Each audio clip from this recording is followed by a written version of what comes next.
To be on the left, but in the mirror it'd be on the right. Of course, we is both facing the same way, and the gun is upside down, so best not to play it too fancy. What does a 17-year-old need with an AR-17? Can you explain that? Okay. Can you explain to me? I just want you to answer that one question. What does an underage minor need with an AR-17? Period. 15.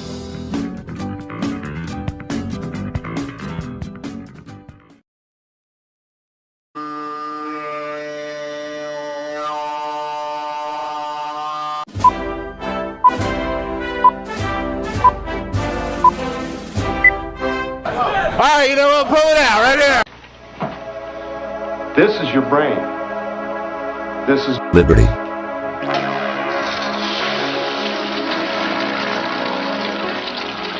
This is your brain. Liberty. Hello, everybody, and welcome to Outlawed Thoughts, episode 21. Right now, I'm here with just Kareem, and he's going to go ahead and give himself an intro as always, but we will be possibly joined by some more people here later. We're having some issues with scheduling, as per usual. Go ahead, Kareem, go ahead and give yourself your intro, and we will get right into things. All right. Hey, everybody. I'm excited to be here. My name is Kareem. I'm a state organizer with the Mises Caucus in Pennsylvania. Was a delegate and also co-host on this show. Super excited to get into it. Awesome. Yeah, we are going to cover just a few stories today. We're going to keep it short. Maybe do just like an hour and 15-minute show here. But we are going to start with this one, which was just recently. Armed bystander credited with preventing more deaths in Indiana shooting. This is, of course, the shooting that took place at the mall. The gunman who killed 3 people in a shopping mall near Indianapolis would likely have taken more lives if not for the heroic actions of an armed bystander who shot the suspect dead and stopped the attack, police said on Monday. Elisha Dickon, 22, who was lawfully carrying a concealed pistol at the time, engaged the suspect on Sunday almost as soon as he opened fire with a rifle in a food court at the Greenwood Park Mall in Greenwood, Indiana, authorities said. So this is pretty cut and dry. This was an attempted mass shooting, and it was ended very quickly, within 2 minutes, I believe, by a bystander. Dickon immediately became a cause, a celebrity for gun rights advocates who argue, despite government statistics to the contrary, that armed civilians are the best defense against the kinds of random mass shootings that killed more than 100 people in the United States last year. Well, I'll respond to that. First off, government statistics actually point to guns stopping more crime than, I would argue, just about anything.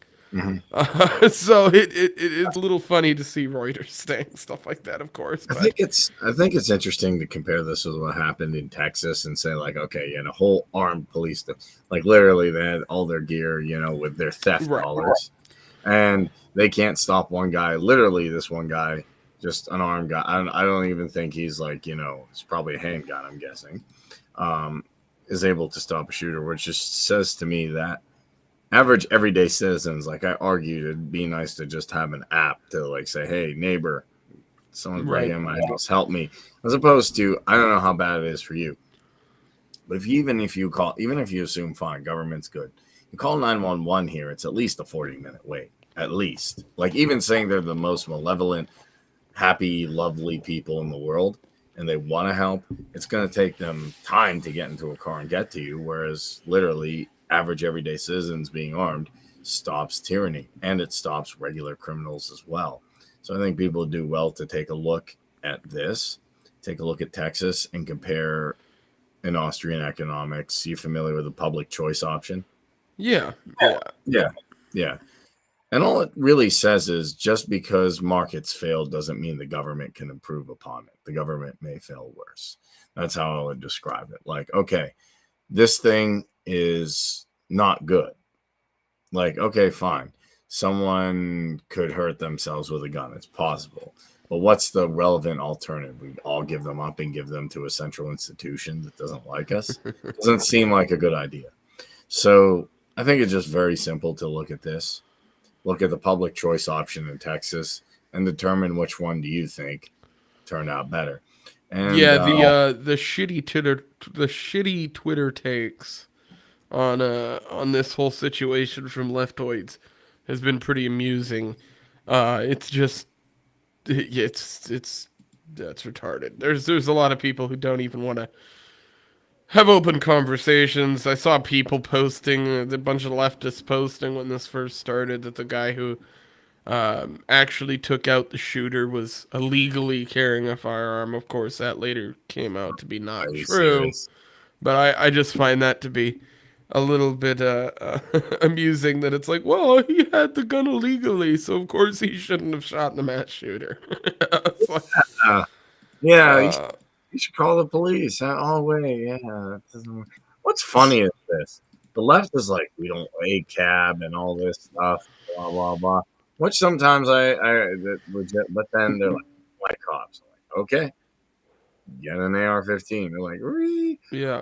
They're like, why do you need an assault rifle? I'm like, what is an assault rifle?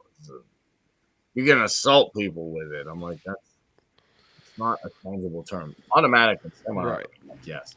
But they don't even know. And I think when you look at like shootings like this, it brings up arguments of like obviously the 4th of July shooting that happened right around then and things like that, about like, yeah, I haven't heard about that one too much. There was, what people don't realize is like the way they classify mass shootings now is a little bit wonky, so they can kind of call things that aren't mass shootings. Here's the thing. To me, what we have decided as culturally, what we're referring to when we talk about like these mass shootings is it's an individual or multiple individuals going with this specific goal to remove as many people as they can. Typically, they're going to be using rifles, things like that. But nowadays, they can ramp those numbers up because they can argue, well, this guy on the street shot these 2-3 people during this argument or this big breakout fight or this big event, and that'll still get qualified as a mass shooting. But it's not in the same way that we think about it, obviously, and are discussing it. It's something very different. It could just simply be, in most points, you're going to find that it's gang related, and that it's there's a lot of shootouts, you know. So you get a shootout between 2 rival groups, or you get a shootout between 4 guys who are just puffing up their chest on the street, and all of a sudden that's qualified as a mass shooting. Well, then of course there's going to be all these increased statistics and fear mongering out there, because the media and the news and the statistics that the government are putting out there are saying that the numbers are way higher than they are. And here's my question too: how many of these people? Because the FBI knows a lot of these people are wonky, and and half of them.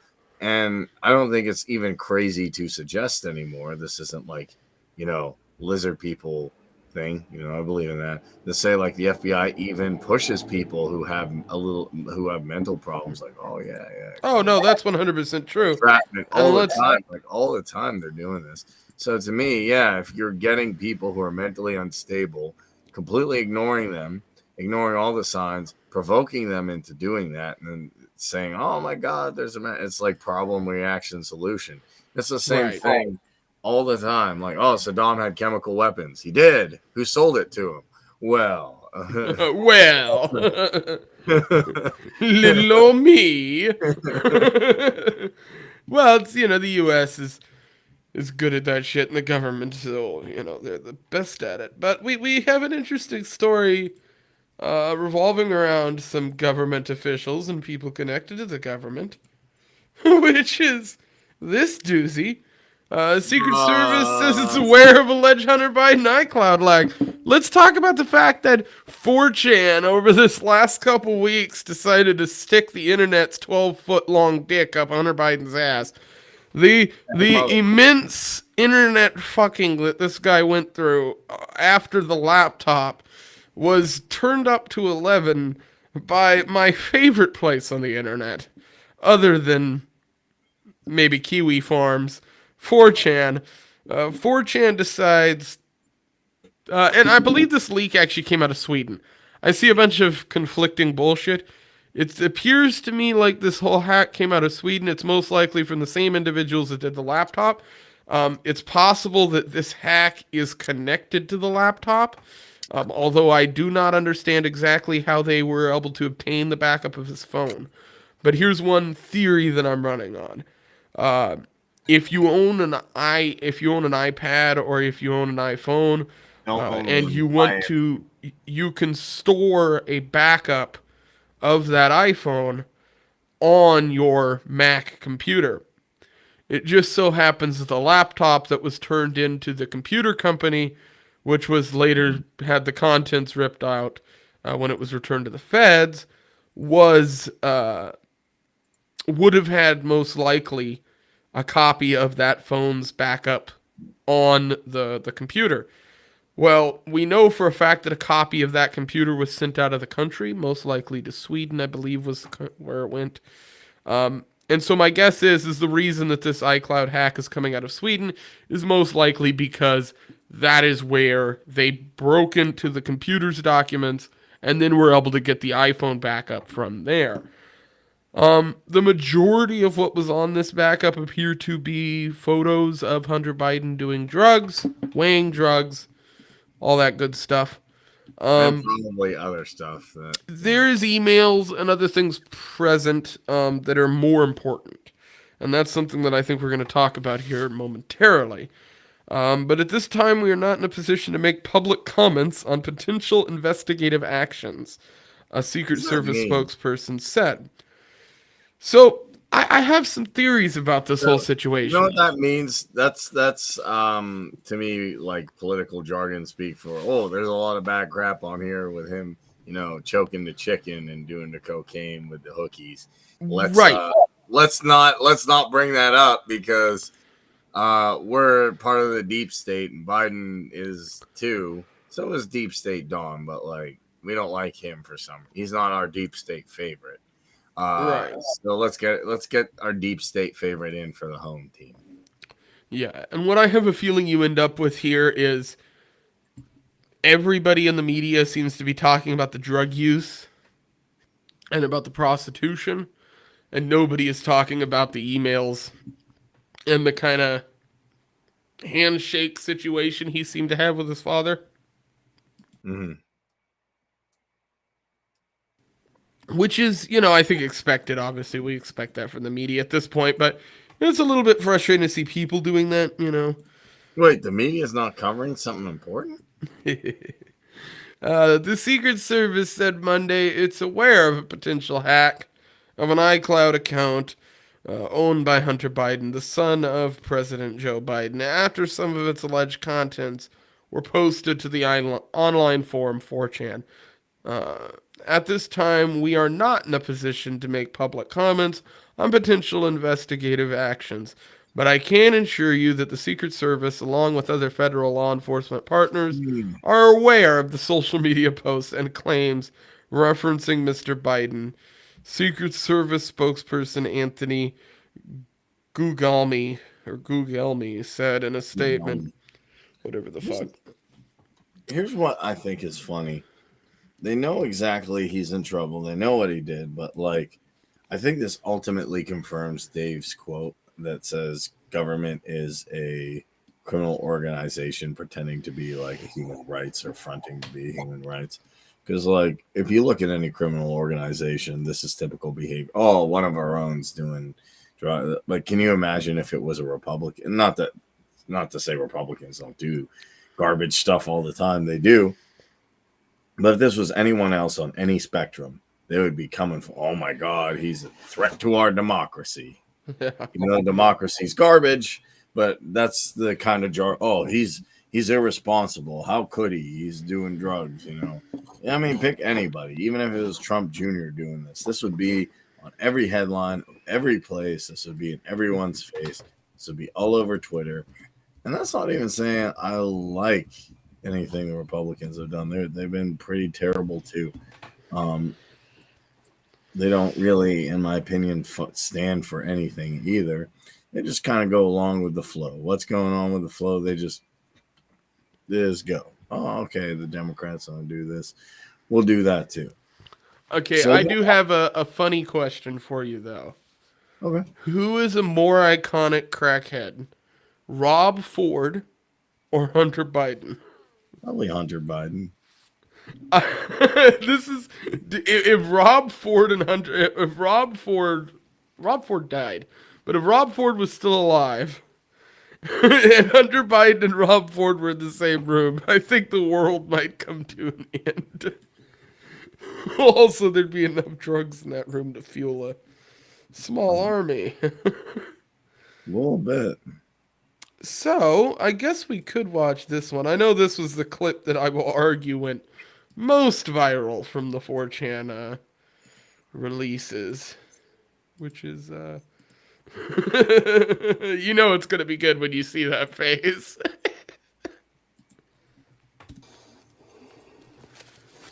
No, I just laid out the bag. It's 2.06. 2.07 without the bag. So how long is I mean, he's just, this is just, I get, like, why film that? Like, what the fuck are you just filming you weighing crack for? Like, here's what I'd say. There's different theories. Some people are telling me this is on purpose to get to punish Joe Biden. Some people are saying he's just reckless. I don't know what the heck is going on. I remember hearing kind of that similar theory a while back, was the idea that this laptop gets brought into the laptop repair place, right, and dropped off, and it's dropped off with stickers of his brother's foundation on the top of it. He very openly says that he's a Biden when he's in there dropping the computer off.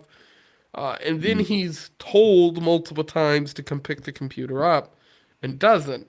One of the things that I do think is an interesting argument that could be made is maybe he did legitimately purposely go and leave that laptop at the repair company hoping somebody would dig through the contents. Maybe he went to somebody beforehand at that same computer place and told them that he wasn't going to be picking it up and that it was so that they could dig through the contents. All of that's possible if he thought maybe it was to get back at his father. But I can't really see why that is, although he seems to have more resentment for Jill Biden than he does his father. Because there were some messages and emails in this hack pertaining to her in which he referred to her as a vindictive, C word and stuff like that. So, Interesting. So he seems to not like Jill very much. He has some mommy problems. Well, he definitely seems like it. Yeah, I'd say that could be an understatement. Yeah, just a little one. This was a story that CD sent me that we were going to cover with her, but I'm going to cover it without her now. GOP establishment steps up push to block Trump ally in Arizona. Oh, is this with Carrie Lake? Yes. So, Tucson, Arizona AP, Arizona Governor Doug Ducey, has already helped block one of former President Donald Trump's allies from winning the Republican nomination for governor in a crucial battleground state. Now he's hoping for a repeat on his own backyard. Ducey is part of a burgeoning effort among establishment. I hate these fucking articles, the way they word this. Establishments Republicans to lift up little-known housing developer Karen Taylor Robson? Oh, Karen Taylor Robson against former television news anchor Carrie Lake, who is backed by Trump. Other prominent Republicans, including former New Jersey Governor Chris Christie, have also lined up behind Robson in recent days.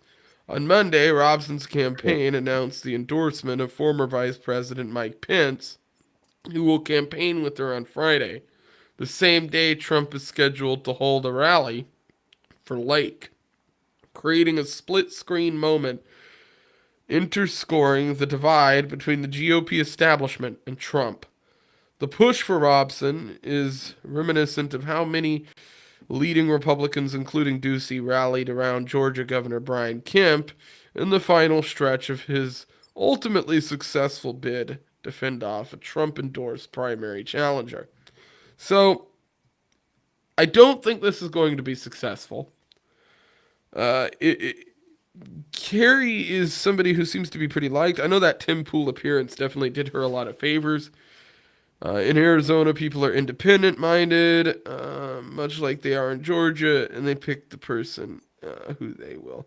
Yeah. So I think that she still stands a pretty good, standing on a pretty good leg here, and it just shows, and the reason I think this story was important to talk about, is because it shows the divide that is formed between the establishment GOP Republicans and the kind of run-of-the-mill Republican Trumper or Trump supporter, and whether or not the Trump side of the argument is going to outweigh the political might of the establishment GOP. And so far, that seems to be the case. The not necessarily America First, I hate that term, but the new Republicans, the young Republicans that have come in with the Trump presidency, appear to be dominating the Republican space. It doesn't appear that the old school Republicans are really going to be around for much longer. And I think a lot of people are missing that right now.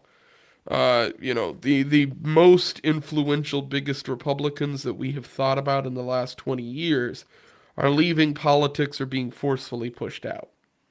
And the people who are doing that are not worse Republicans. In fact, I would argue that they're better Republicans from a libertarian standpoint.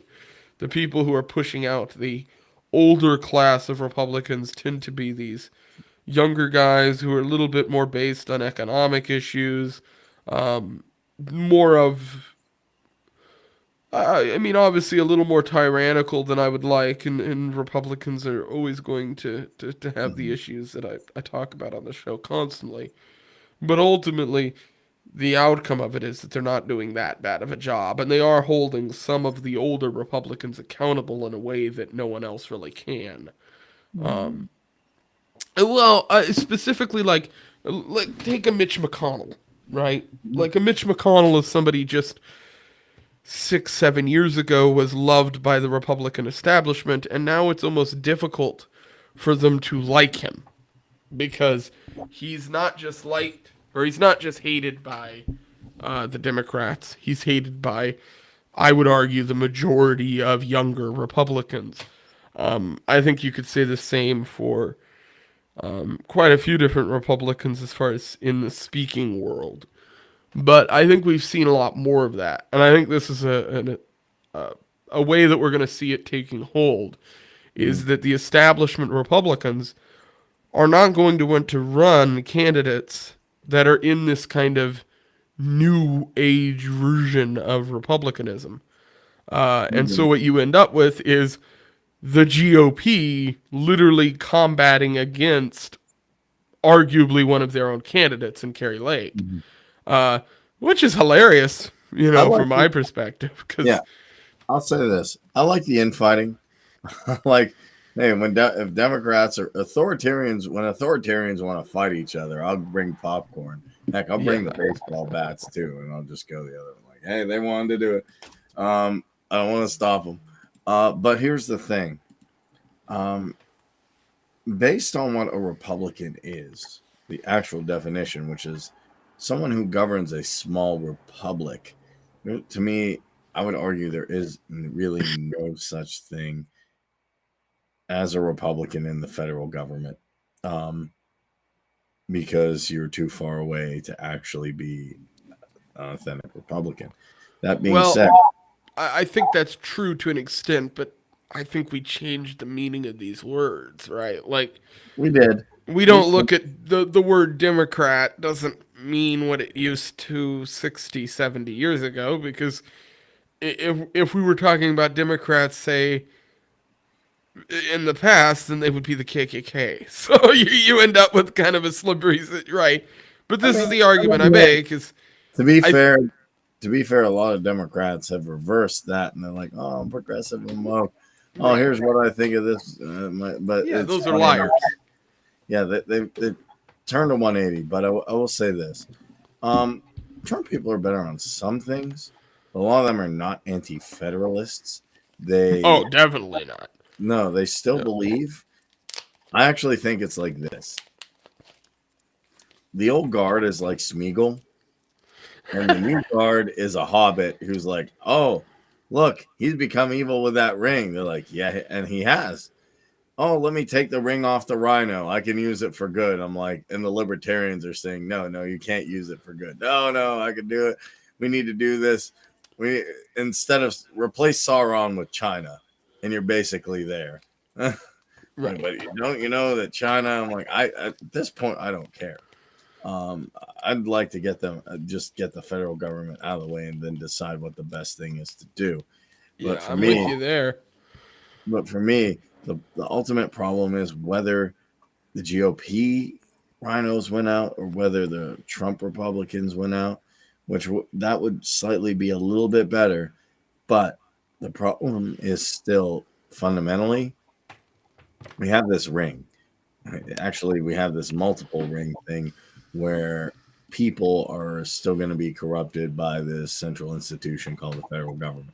Until we can get rid of that, until we can actually realize the anti-federalists were correct in the fact that the federal government's become too big, the people are being dominated by special interest groups who go there, and that we're getting taxed to death because there's federal state tax, this tax, and that they're destroying our purchasing power.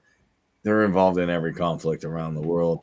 I think the world, regardless, would be better off without the federal government, regardless of what faction of GOP or DNC wins. That's why I'm voting Dave Smith, just to fix this problem. Do you have a bird? I might. That's definitely what that is. Yes, It's crack. No, I heard that. I was like, that has to be a bird.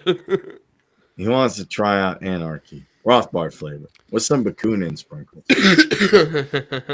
So, let's talk about the Elon Musk thing, because this will be kind of an open-ended convo, because I think there's a lot to go over here.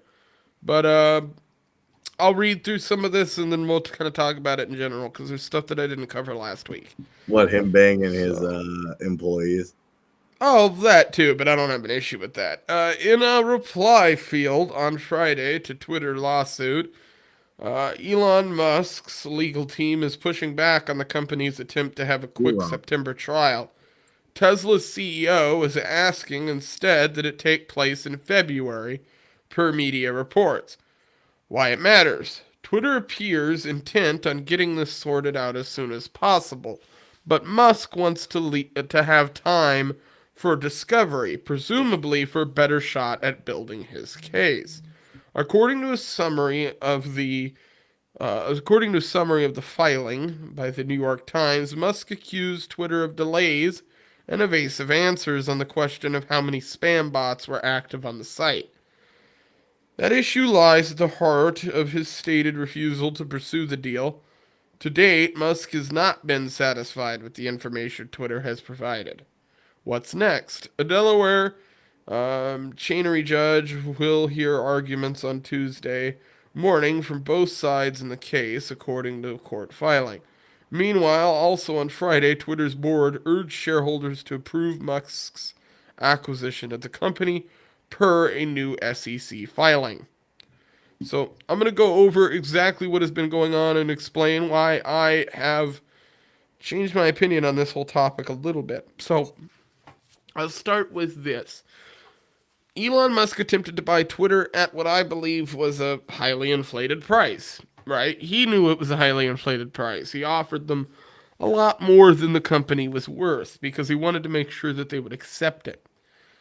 Once Twitter did accept it, it leaves Elon with this weird situation where, well, now he's got to make sure that the company's actually worth it because he's going to have to sell stock in Tesla or give up some of his own capital if he can't raise it. But Elon actually hadn't raised all of the money for Twitter. A lot of people don't realize this. That question, though. He almost went broke on SpaceX, to my knowledge. Like, he was almost... So it doesn't... He said he wanted to get free speech regardless if he made a positive or negative ROI. Oh, well, yeah, that's easy. He's a liar. Like, he's lying, period. That's not true because the decisions that he made after that point don't make any sense for that from any logical standpoint. What you have now is basically him saying, I'm alleging that Twitter is populated by more than 5% of bots. Well, I think he's right. The problem with him being right is he has to prove that he's right in court. And you have to prove that you're right in court with almost no evidence. So, by doing a prolonged court case, he can attempt to get more out of the discovery to go over and actually build that case as he goes. The problem with that is that you don't know whether that's actually going to happen. You don't know whether the judge is going to side with him, although I assume they are. My guess is it will get extended, and he is going to have the time, but I doubt Twitter is going to let this go to discovery. They're going to figure out a way behind closed doors to work this whole deal out. Because if they let this go to discovery, there's a good chance that the method that Twitter uses to garner the numbers that they use for bots is almost more valuable than the number of bots they have. If the method that they use is out there, then other people can replicate it and find out what the bot percentages is on their own. And they don't need Twitter's help to do that anymore. And so I don't think Twitter's willing to let this go to discovery. So either they're going to let Elon pull out of the deal, or they'll let him renegotiate the price, which is actually what I think was the plan the entire time.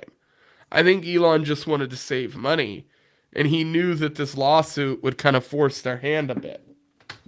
I actually can't comment because I have two ideas, and the fact that he may have just done it to expose the bots, or he really did believe like, oh, I'm going to change the company around, and now he sees that he can't, and it just kind of he's screwed. Yeah, I don't know. That's possible. I mean, it could be as simple as that. I just don't think his... So, I mean, we saw him post a meme, right? A few days after the lawsuit was announced. And it pretty much laid out what he said he was going to do. Which was set an offer on Twitter. Twitter argues, right? And the end of the meme is that he ends up buying Twitter anyway, right? So I do think he still wants to buy the company. I just don't know whether he wants to do it through the court because he thinks he can get a better deal that way, or whether he thinks arguing through the court will force Twitter to give him a better deal anyway. But I don't see him as a businessman doing this deal unless it's to make money, and unless it's to make more money than he was before. I mean, I've laid out a few different ways I think Twitter can be profitable pretty much instantly, and I think Elon's not that stupid. You know, there's the argument of letting people pay to get verified, pay monthly fees, kind of like Twitter Blue, which already exists, things like that. Give me one moment. Go ahead and talk a little bit. I would say this. It's sometimes hard to know like what these people think. Like we can always guess, and I can always say like this was his intention or not. I personally think that it's probably a good idea at this point, just to kind of like harken back and then see what he's going to do or not do. But don't get like super excited or speculative, because I remember when he first got Twitter and people like celebrating, like Elon's going to buy Twitter. He's going to fix all this. I'm like, I'm just actually standing by on the sidelines on this one. I'm not getting like, oh, this is going to happen or that's going to happen. I particularly don't use a lot of Twitter unless I need to. So Twitter is it's an interesting platform. I definitely find utility in it, but honestly, I do get more people get frustrated with it. A lot of the issues that I have with it right now are problems that come from the kind of bottleneck that Twitter creates on people. The platform is very good at keeping people in little bubbles, which is something that I think Facebook was never great at. I think Twitter is almost an echo chamber. It is. Oh no, it is. I mean, that's what's going on. Twitter is a bunch of smaller echo chambers stacked on top of each other, and Facebook is just one giant cesspool. So it's different designs, right? On Facebook, you can set things to be private or public in the same way that you can on Twitter, but no one does it. See, it's just not manipulated in the same way, and I think Facebook is in a constant cycle of death. There's more bots on Facebook, I'd argue, than any other social media platform that exists. No, I agree with you. I would 100% agree with you. And I think there's real shady shit behind it. Like, for instance, I think specifically there are two things that Facebook has used historically to pump up their numbers. And that has been the fact that Facebook will not remove dead people's accounts. So if you have a bunch of people who pass away every year and they have Facebook accounts, those Facebook accounts will just sit there and continue to be counted on their rosters of their active accounts.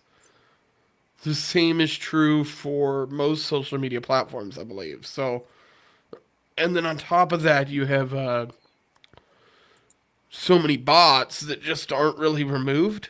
I mean, if you go on any like marketplace on Facebook's a perfect example of it. It's just full of bot accounts. And so the idea that Twitter has 5% bots and it's 5% static, meaning it's just never changed, right? I mean, that is their claim, is that it's just always just under 5%.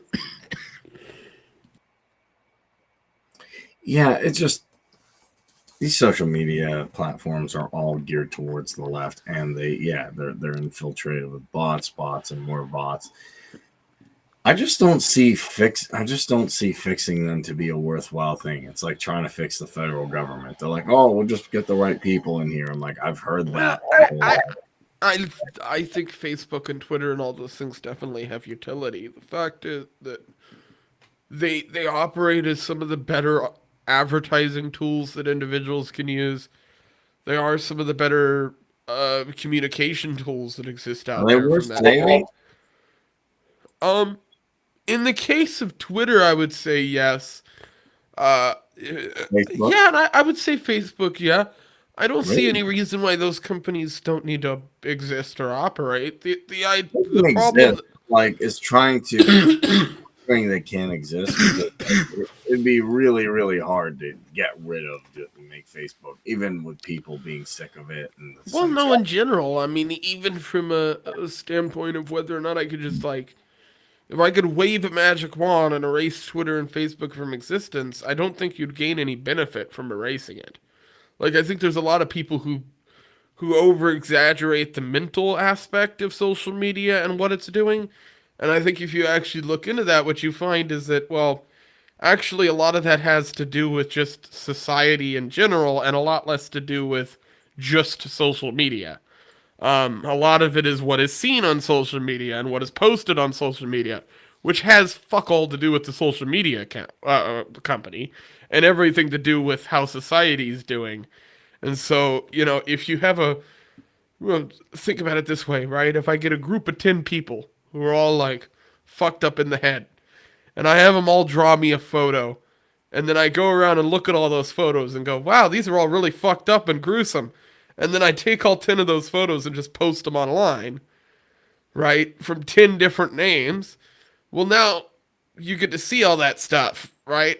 Mhm. So, but for every 10 of those fucking things that are out there, there's 1,000 other people who were just talking about how they worked out this morning, or like went and got breakfast, So it's like there's this kind of give and take to, I think, all social media, but ultimately I don't think it's bad, and I don't think it's necessarily psychologically bad, at least not in the way that a lot of people are posturing it to be. I don't think social media is healthy. I don't think people should overuse smartphones or screens, but that has nothing to do with social media. That has to do with all the other shit we've known about for years. So I think everybody likes to dog on social media now because it's almost like a scapegoat. If people can be like, well, it's all social media's fault, then the rest of society must be fine. It's like, well, no, like we're kind of culturally fucked, and I think social media is a byproduct of that. I don't think you would have had Facebook become popular unless it was for shitheads online, But that's true for a lot of these social media platforms, right? I mean, MySpace became famous because of music, really. It was because people could really talk about music on there, and it was easy, and you could have album covers and the whole thing. That later adapting into what Facebook became, and then, kind of furthermore, YouTube and things like that, what we're on right now. And if YouTube didn't exist, you wouldn't have any of the platforms that have spun off from it. So I think they all have utility, but there's definitely some fine lines to be said. Nick Rekieta makes a good point about the sale of Twitter, which was that it can only be a good thing because either Elon buys it and there's more free speech and less people being banned, or he doesn't buy it and Twitter, like, stock prices drop and it just kind of gets forgotten about. So it's like, it's kind of a win-win from that perspective.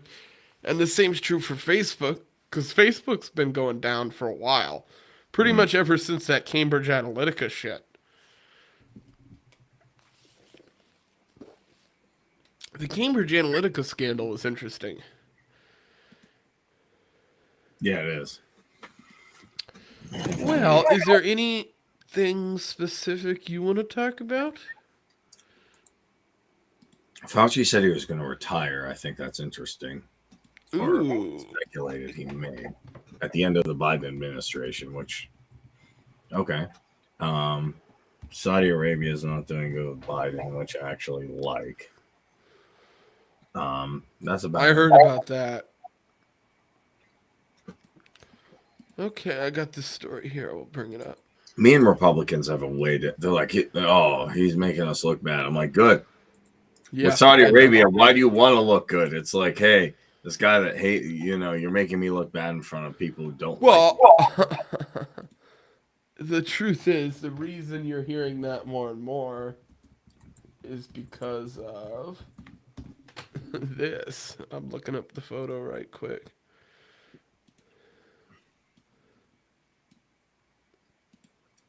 This is the photo that this is being shared around a lot more lately. I honestly don't think, and being honest, Trump, the way he acts with reporters and stuff, I don't know if he'd even fire Fauci. I think he'd make some. He'd probably like, oh, I was thinking about it, but I don't feel like doing it. Oh, he would fire Fauci. I think Fauci knows he would be fired, and I actually have a theory as of why he's going to retire. Would he? I don't honestly believe he would. You know why? The left wouldn't like it. and he still wants to make the left like him for some god awful reason. It would be, in my opinion, within Trump's MO to fire Fauci simply for a couple reasons. One, he stated multiple times that what Fauci's done was like not good. He was vocal. I mean, he gave a speech here in Anchorage like 2 weeks ago in Alaska here. I did not go, but I have a friend of mine who recorded the whole thing. And even in that speech, he mentioned that there was stuff that Fauci was doing that was quote unquote criminal.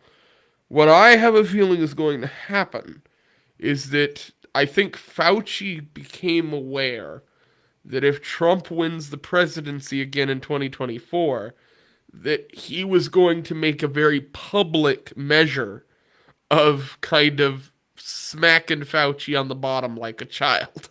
Well, however you take that, whether it's you're fired, which I think is probably the least of his problems. I actually think Trump might have pushed for maybe doing something in the way that he forced him to leave to fuck up things like his retirement, which is why I think Fauci made a public statement being like, nah, I'm just gonna bow out. Like, because it doesn't make sense for him to leave. It's not like he's so old that he's not in that working field. He's 81, man. I guess, oh, he is. Fauci is up there then. I guess, yeah, I thought he was in his 70s still. That's pretty old. Anthony Fauci announced on Monday that he will have retired by the time Biden's first term in the White House ends in January 2025. Look, here's the thing. But okay, fine. He said Fauci did criminal things. You know who else he said did it? Hillary Clinton. And he knew he's like, right. Yeah, he's like, oh, well, you're right. Here's the thing. He campaigned on, oh, she committed crime, Benghazi, this, crooked Hillary. Didn't you donate to her?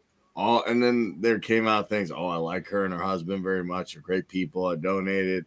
They're doing. Oh, well, Trump was a giant Hillary guy. He works very hard, harder than anyone. People don't know how hard she works. Like, he gave a glowing review of her. Not just, oh, yeah, she's cool.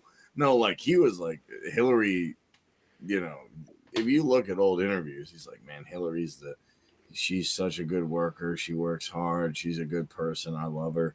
And then he turns around and says, crooked Hillary, you be in jail. They were chanting, lock her up, all this stuff. And then when push came to shove, they asked him, hey, you're going to do it? He's like, she did some bad things, you know, just some bad things, just some war crimes, you know. When I'm bored, you know, we probably stole something, gotten in a fight, just some war crimes, man. Right. And then no, I definitely agree with you on that front. I don't think he was ever going to put Fauci in jail. I don't think he was ever going to charge Fauci with anything. I do think that he could have fucked with his retirement.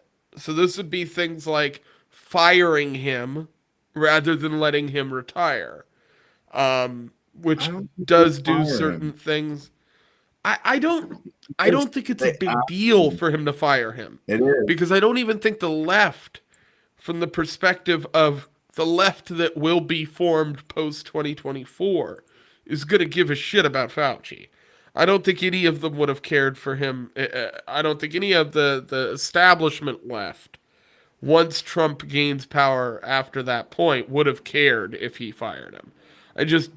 I don't see them like, okay, because if in 2024, say Trump wins the presidency, and you have Democrats who aren't in control of the House or Senate, like if the Republicans are in the presidency and have the House and Senate, the Democrats aren't going to be giving a shit about Fauci. That's going to be the least of their concerns. Like, they're going to be dealing with, like, what they view as tyrannical laws being passed, and all these other things that won't really have anything to do with the COVID narrative anymore. The Democrats are trying to bring this whole COVID thing back, but it's just not working. Like, it's failing flat on its face. Yeah. None of the states want to bring COVID back because they want to make fucking money, because the economy's in the shitter. See, for me, it's hard because politicians say one thing, do another. And right. Well, yeah. Control. Like, you know, Klaus Schwab's behind like half of them saying, you do this. Okay, yeah. Sure, you got it. You got it, boss. I'll complain about the deep state, but I'll hang out at Davos. So for me, that's why I'm very skeptical, because they are literally saying all the time, I don't like this person, this, that. They're professional actors, man. Amash told me definitely. they're all professional actors, most of them, except maybe like Rand Paul and Massey. Half of these people, they can't control every congressman, but most of these congressmen and presidents are professional actors. I don't know if he would fire him. I'm still skeptical, because here's the thing. He wants the establishment clearly to like him. The establishment wouldn't like. I mean, what did he do? He's like, this bill is pork. This is this. I believe in the American people. 2 days later, I'll sign it. Come on, Mitch. Come on, Nancy. Help me out. Yeah. Oh, they threw me under the bus. How could they? I'm like, dude, where have you been? Like, this is how this works. It's people like Sith Lords. They don't like you. Yeah, no, you're definitely right there. This is a funny one. I think we are dealing with a weird situation though, because 2024 is gonna be fucking wonky. Is it?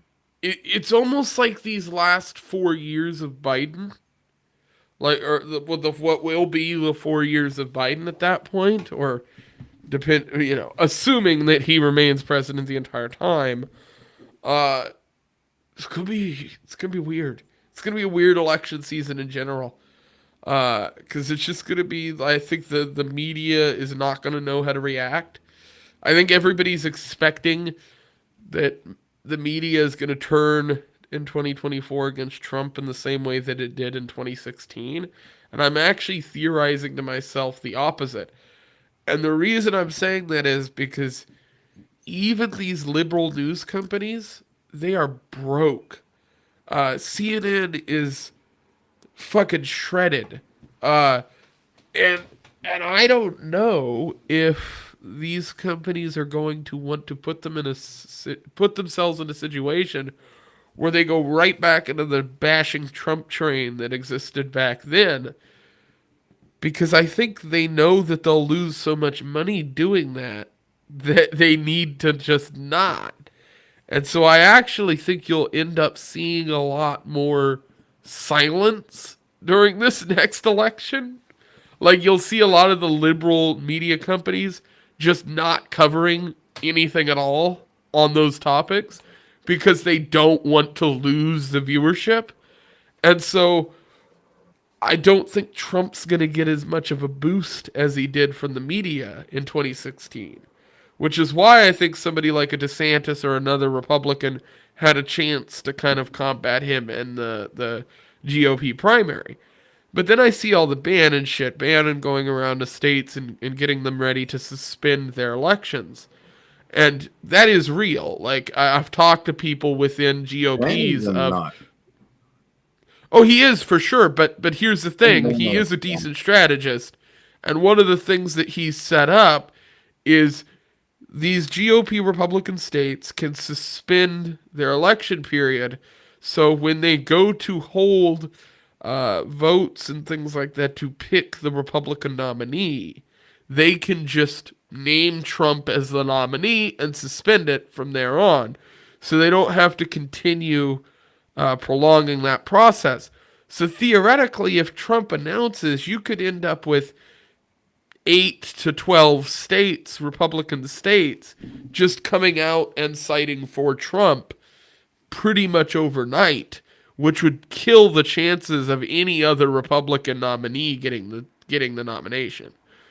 I think a lot of Democrats are missing that because I still see people talking about DeSantis, but I think that's what kills DeSantis, is that he can't combat Trump in that way because Trump's had 4 years of getting all these states ready. And that's why being an incumbent president is always a benefit when you're running, is because you have all this stuff already prepped. He's got his 4 years in office, and then these last 2 years. DeSantis, if he does run, is just doing it now. Like, he's just figuring it out. So it makes it a little more tricky. I also think that like the younger Republicans will not support DeSantis. And I think a lot of people have missed that. They think DeSantis is liked because he's from Florida, and they view Florida and they go, well, there's college people in Florida, and that's fine. Here's the thing. Everybody that I've talked to in my age bracket looks at DeSantis like a politician. They look at him like a stooge politician, which he is, by the way. The suit and tie ex-military is stooge politician. That's kind of his demeanor. Trump, on the other hand, was seen as an outsider. Now, I don't believe that, and I know you don't believe that, but he is kind of an outsider to the establishment GOP. Is he? Oh, definitely.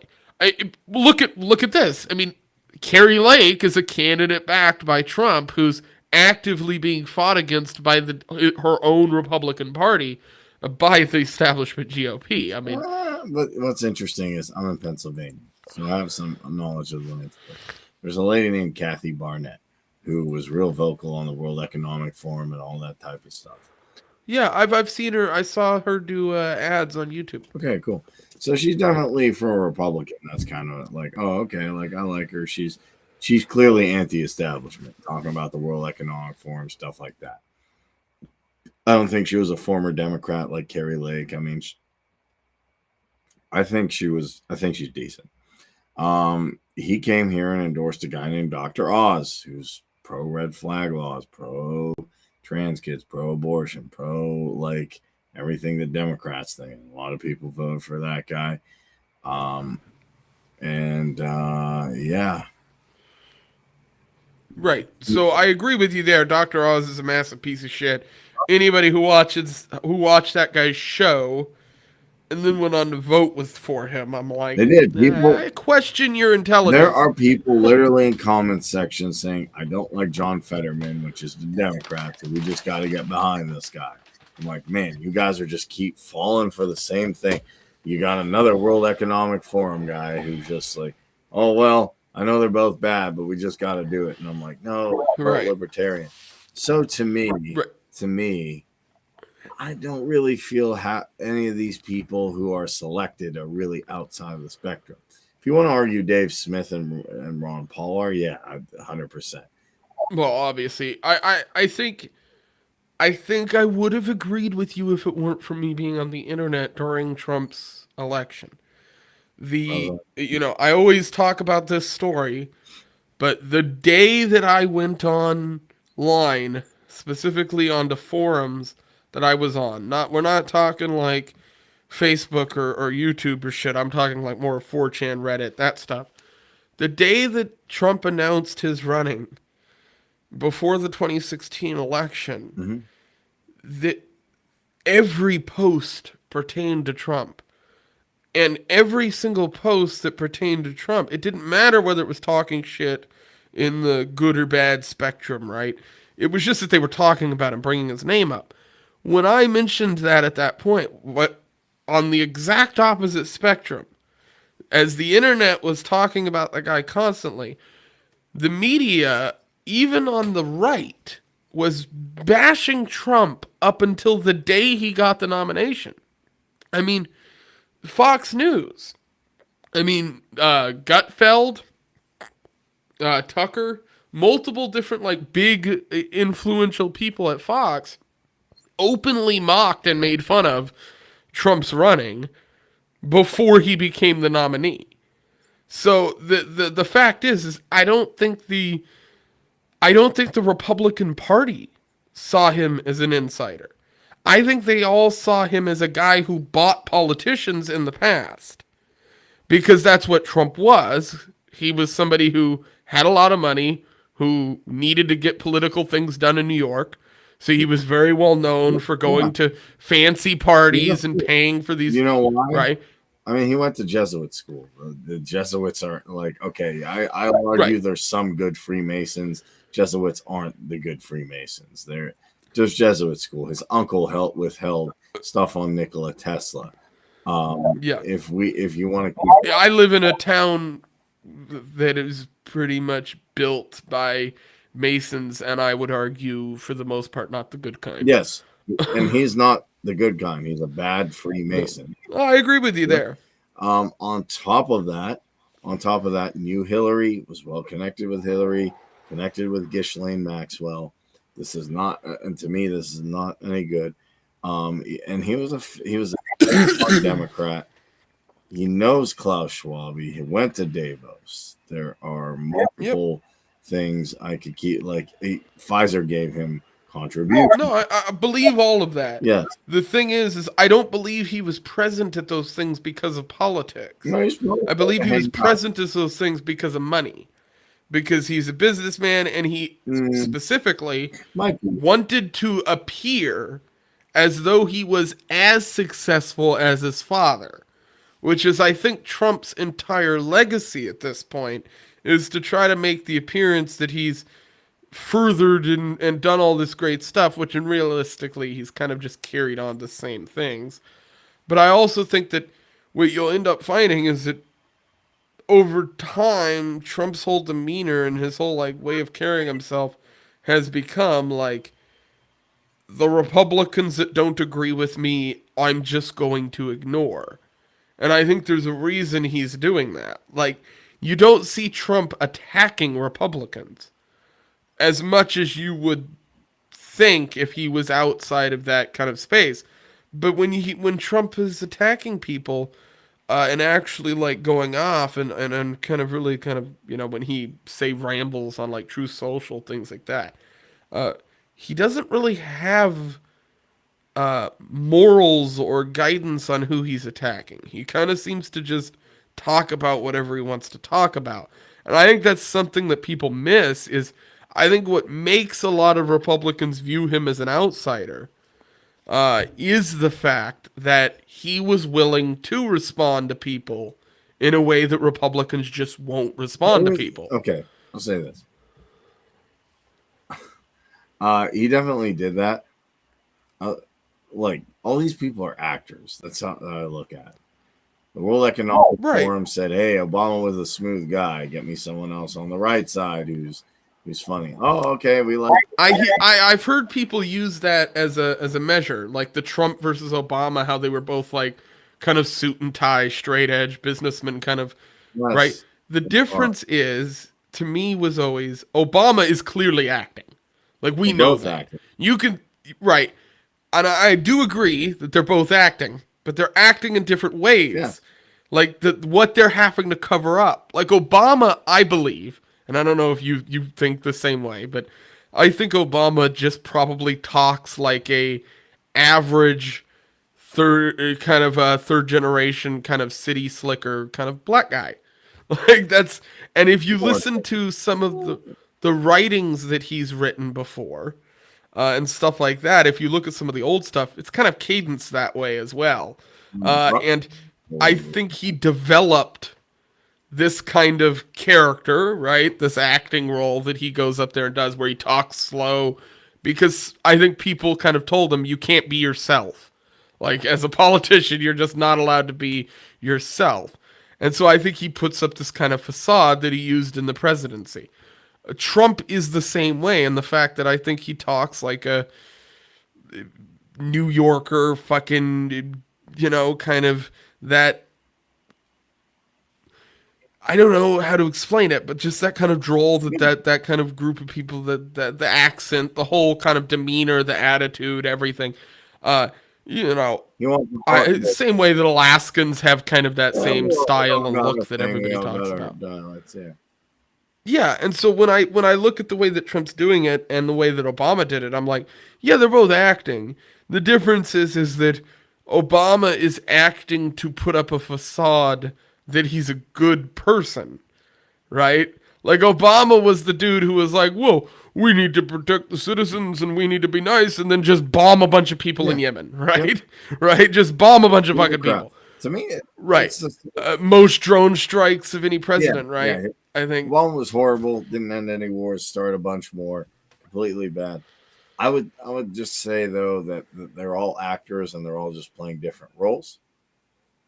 And he's just, to me, they're just all actors selected by the same people. I'll tell you this. I'll quote Jordan Maxwell because he makes a really good point. He's actually a conspiracy theorist. Whenever you think about Trump, Obama, Bush, all those people, the only difference is Biden can't act. The World Economic Forum's like, well, I guess people know we're all evil. That's a good point. Let me just put up a guy who can't act. The jig's up. Here, pull back the curtain. Are you going to stop doing what you're doing? No, but since you know that we're all evil now and there's people behind the scenes in the deep state, we don't need an actor. We'll just put this lifeless suit. But Jordan Maxwell made a really good point. He said, when people vote, they go to the polls. Now, what's a poll? Like, sometimes you're, I don't know if they do this at work, but they'll take a poll with workers. Or they'll take a poll with like different venues and stuff. And they say, well, what does that really mean? A poll? Saying, well, based on this, what would you like to have? The company's going through some. Would you rather have pizza or tacos? On Friday. We're not. No. I need a raise. I need this. Or as Jill Biden would say it, Italians or Mexicans. Yeah, breakfast sandwiches. Oh, we need a meat for breakfast sandwiches. I'm gonna start calling it like, hey, Pedro, breakfast sandwich. So. But he made this point, and it's a really good video that he said, like, when you go to a poll and you ask people what's their opinion, whether it's a working place or, a venue or whatever, we're not going to change anything fundamental. But what would you like changed? Like, would you like pizza or time? We're not going to give you health care. We're not going to change employment thing. But who would you like to run the company? Oh, on a poll, I'd like someone nice, or I'd like this guy, like that. Are you going to change your agenda? No, we're not going to change our agenda. But who would you like to be our front man? Oh, we're putting in the polls. I'd like this person to be my front man. So to me, did people give Jill Biden as much crap as Trump? No, they didn't. Jill Biden couldn't have put her foot in her mouth more than that. I mean, that was a hell of a sentence. I was like, because there's no way to listen to that for it not to be bad. Yeah. Like, the Bogadas, like, she used the word Bogada. Like, what? Sounds like a white Californian guy. Like, I'm going to the Bogada.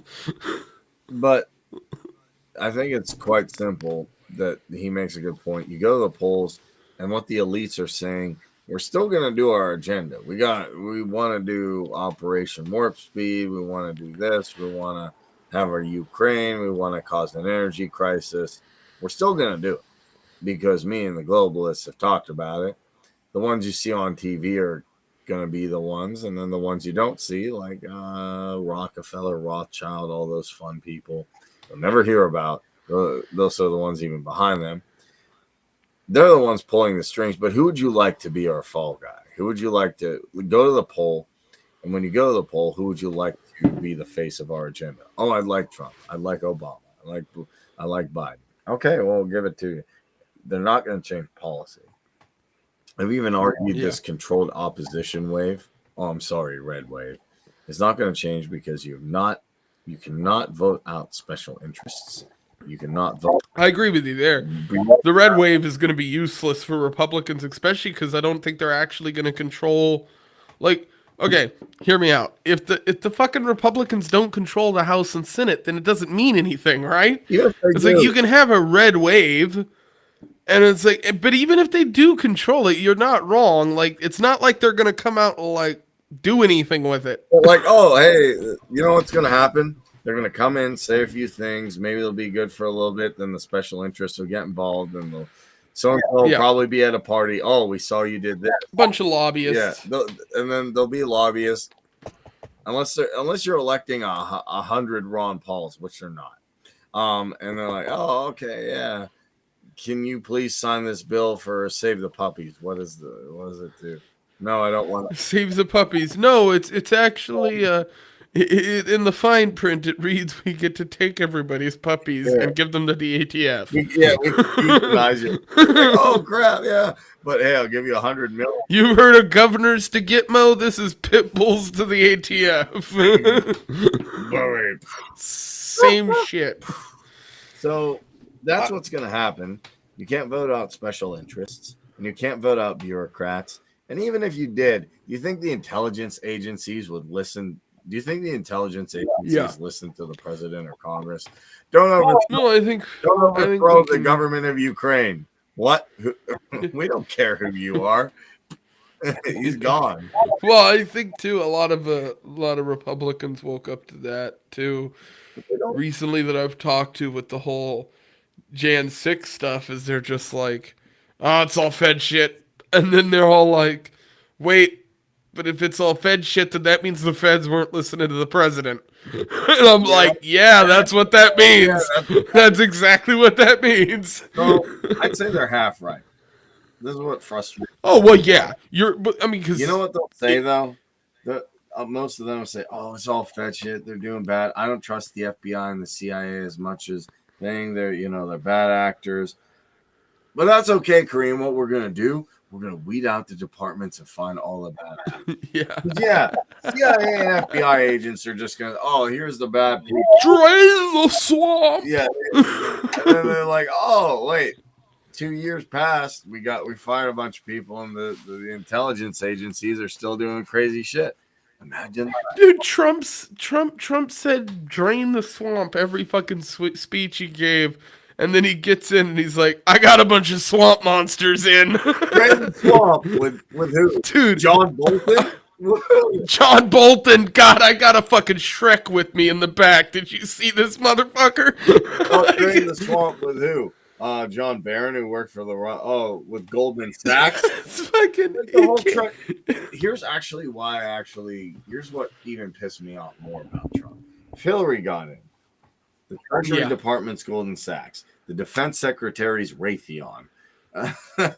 Not to mention a bunch of ex-executives from DuPont, 3M, and some of the largest chemical manufacturing plants on the fucking planet. Rex Tillerson. Like, people think Pfizer is who's bad, and I'm like, dude, you have no idea. Pfizer is new shit. There's some guys in the government now who are like part of companies that were poisoning people in like 1910. They've been doing this shit for a while. This is nothing new. And they don't like you. Rex Tillerson, all these people. Yeah. Mad Dog Mattis, like, okay. Literally. And then people are like, oh, well, Kareem, sometimes the best strategy is to get a Goldman Sachs guy who used to work for Goldman Sachs, because that can be a good strategy. And I'm thinking, if this was Hillary, like, yep, Goldman Sachs. I'm like, yeah. But now they're like trying to, it's 3D chess. See, he's really anti-establishment. But the only way that sentence works is if the guy was like, no, Kareem, it makes perfect sense to get a bunch of Goldman Sachs execs together, put them in a building, and light it on fire. What? Were we talking about the same thing? Like, it's just like,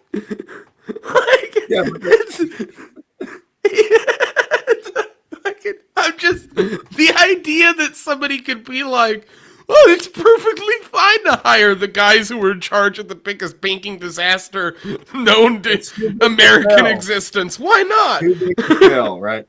But that's my problem, is people started to make excuses for stuff that other politicians, to me, it's just the typical politician of what they do.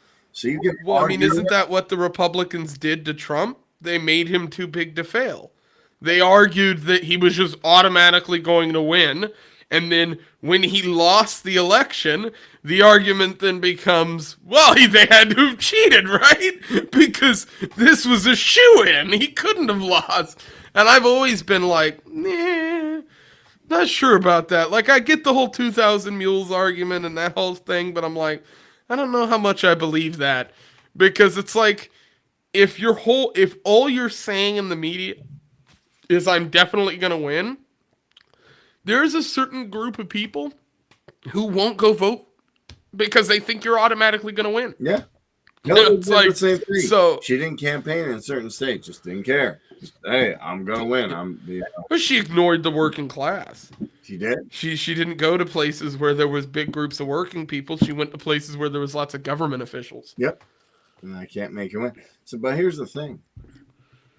Regardless, Hillary or Trump, it would have been Goldman Sachs in the financial department. It would have been Pfizer. Right. It would have been Operation Warp Speed. It would have been still sell weapons, to the Saudis. I don't think it would have made that big of a difference.